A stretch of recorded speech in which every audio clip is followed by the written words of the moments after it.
The wilderness has changed.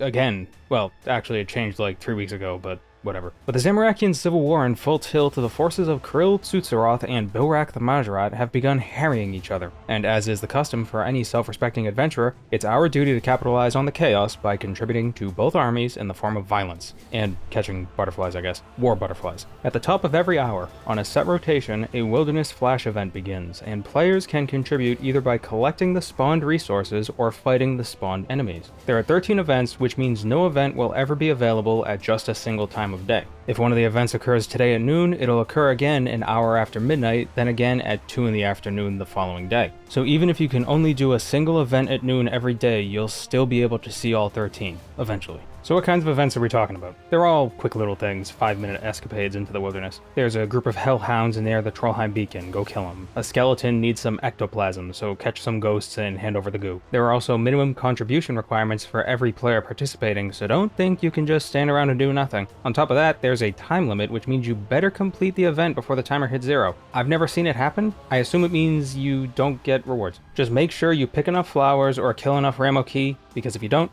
you won't get the reward. That's what you want to know about the rewards. Every event rewards you with a large XP lamp's worth of experience in the skill governing the event. The divination event gives divination XP, the prayer event gives prayer XP, the combat events give you a combat lamp that lets you pick which skill gets the XP. But wait, there's more. If you call now, you also get a sack of wild rewards which almost always contain several 100,000 GP worth of loot in the form of alchable necronium salvage. You can also get things like black salamanders, red chinchompas, and bloodwood seeds. More interestingly are the infernal ashes, wyvern bones, and brilliant and radiant energies. Those are resources that aren't all that hard to collect, but they're kind of inconvenient. If I'm spending my time gathering energies, I'd rather gather incandescence, not brilliant or radiant, you know? There are also wilderness exclusive items like volcanic protection that protects you from the volcano. Don't ask how I unraveled that mystery from a name as vague as that. There are also items that prevent your threat level from increasing or that flat out reduce your threat level. Finally, there's the portable obelisk, a useful little thing that acts like the wilderness obelisks, but you can activate them from anywhere in Galenor, unless you're too deep in the wilderness, of course. Now you don't need to teleport to the wilderness lodestone and run to the obelisk in order to teleport with it, just use the portable obelisk. And when you inevitably get a second one, you can alch it for 500k.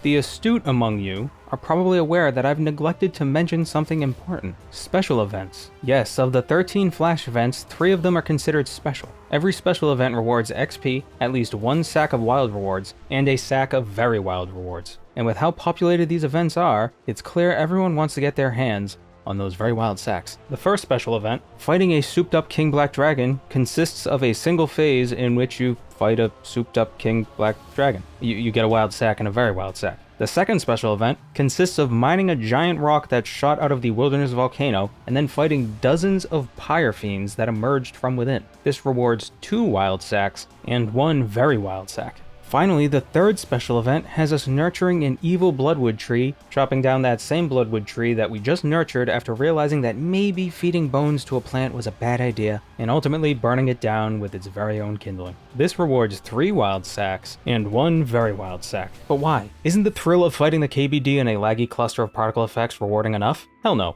Not only are wild sacks lucrative, but the very wild sacks contain loot of much higher quality. Hundreds of thousands of coins, large and huge necronium salvage, but criminal bolts, magic logs, brawling gloves, wilderness weapons, clue scroll caskets, dragon rider boots and gloves, which count for the collection log, and most importantly, the dark onyx core, the most sought after item which is used to create one of 3 items: the dark facet of grace, the dark facet of luck, and the dark facet of passage. These 3 items improve the capabilities of the Grace of the Elves amulet, the Luck of the Dwarves ring, or the Passage of the Abyss dinner plate. And these are enchantments for your account, not the item itself. If you own multiple Lucks of the Dwarves, Luck of the Dwarves is?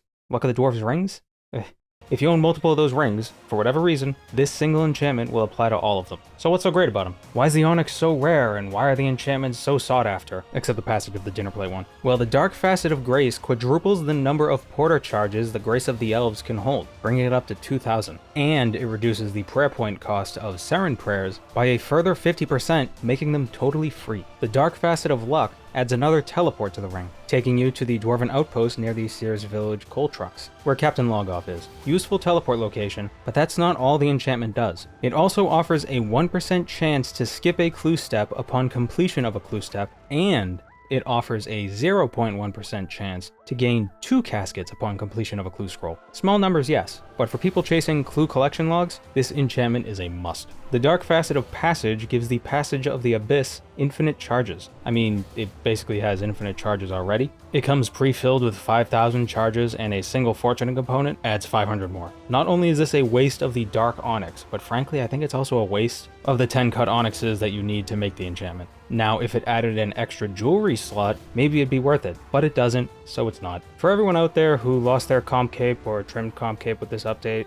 and hasn't gotten around to getting it back because you can't be bothered to do the respective achievements required, let me convince you by showing you the loot I'm going to get from all these sacks. It took all my willpower to resist opening these things, and I only have 102 combined wild and very wild sacks. I have no idea how people can stack hundreds, even thousands, of clue caskets. I get antsy at around 10. So we've got 79 wild sacks and 23 very wild sacks. Will I get lucky and find a Dark Onyx? Unlikely, but I'm liable to make over 50 mil from this, so it's not like I've wasted my time. Between the loot and the XP you get from these events, the small time investment is absolutely worth it, especially for irons. And by the way, I'm recording this video before opening a single one of my sacks, before my hands get all over those things. This entire video is just a euphemism, because I'm creative, unique, and have the humor of a 12-year-old. Anyway, we're gonna do a live reaction of me opening them all. Woo, fun. You know, I don't know if you want to see my dumb face for this reaction thing, but you're gonna have to. Hi. Alright, so we're gonna start with the sacks, the smaller sacks. We're gonna see what we got. So the salvage is great, the trail be gone, and the obsidian palm stones are kind of useless. I'm definitely happy with bloodwood seeds, especially since they're making that update. And well, by the time you see this video, they'll have already made the update to farming. And by the way, I will be streaming my first foray into this update an hour after this video goes live, so at 1 p.m. EST on November 7th over on Twitch. An obsidian shard, that's like the portable obelisk, but you can only use it once per shard. Basically useless if you already have a portable obelisk, which I do. Oh, and hey, another portable obelisk. Okay, so this is the loot from 79 wild sacks. Not the very wild sacks, just the regular sacks. And here's just a look at, well, unfortunately on an Ironman you can only see the alch prices, so I can't really help you out there. But these are the alch prices of the Necronium. So it's 8 mil, 7 mil, and 5 mil, so we're looking like 20 mil right here in Necronium alone. We can disassemble the salamanders for tensile parts, I believe. The infernal ashes will be good for incense sticks if I ever need them. This energy is fantastic. I could turn them into divine charges or use them for other stuff. The bloodwood seeds are great.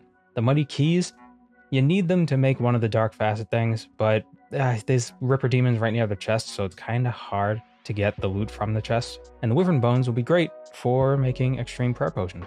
And now let's open up our wild sacks. This might be more interesting. Agility brawling gloves and a dragon. Cool, cool. Another dragon and dragon rider boots. Another dragon. Where am I getting all these dragons? And large blunt necronium salvage, which alks for 325k. More dragon rider boots and some huge spiky salvage, which alks for 400k. For criminal bolts and a trail be gone. Magic logs.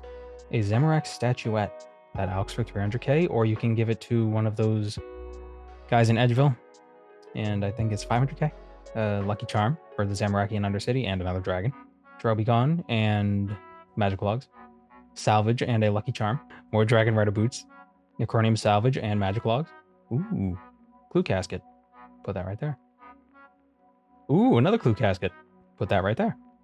Dragon rider gloves and salvage. Dragon rider gloves and a lucky charm. Another portable obelisk. We're gonna alch that.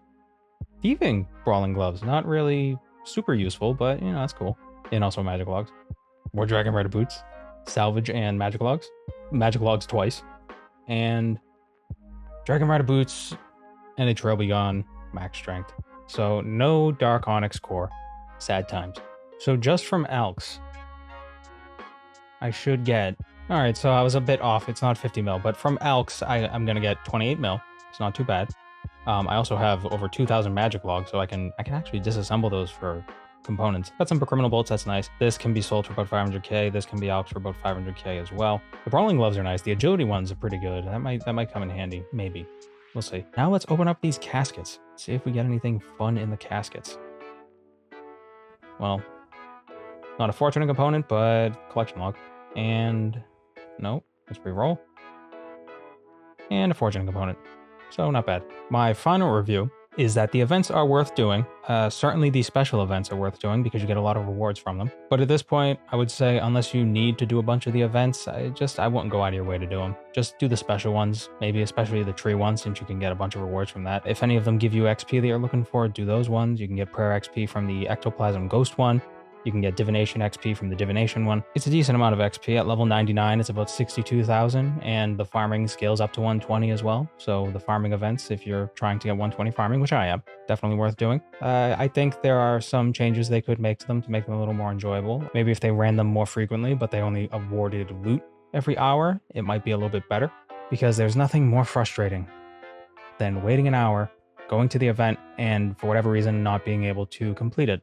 You don't do enough damage, or you don't hand in enough of the things, or whatever. Either way, good update. I have no strong criticisms of it. Easy money.